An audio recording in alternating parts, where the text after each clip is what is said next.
Police వ్యవస్థ సక్రమంగా శాంతిని కానీ భద్రతలను కానీ కాపాడతలేదు కొంతమంది పోలీసులు. వారికి దయచేసి నా విజ్ఞప్తి, మీరు చంద్రబాబు నాయుడి చేతిలో ఆయుధం కాకండి, మీకు మీరు సంఖ్యలను వేసుకోకండి అని నేను తెలియజేస్తున్నాను. చాలా దుర్మార్గంగా ఈ ప్రభుత్వం ఆలోచిస్తూ ఉంది.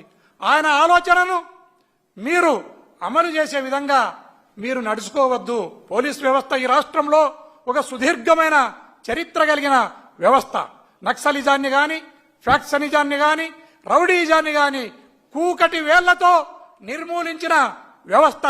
ఒకప్పుడు యావత్ భారతదేశంలోనే మన ఆంధ్రప్రదేశ్ పోలీస్ అంటే ఎంతో పేరు ప్రతిష్టలు ఉన్న వ్యవస్థ ఈరోజు నిర్వీర్యమై ఆయన చంద్రబాబు నాయుడు చేతుల్లో బందీ అయి ఉంది ఈ పోలీస్ వ్యవస్థ. దయచేసి పోలీస్ ఆఫీసర్లందరూ కూడా ఒక్కసారి ఆలోచించాలి. ఆలోచించి మీరు ముందుకు వెళ్ళాలని ఈ సందర్భంగా తెలియజేస్తున్నాను.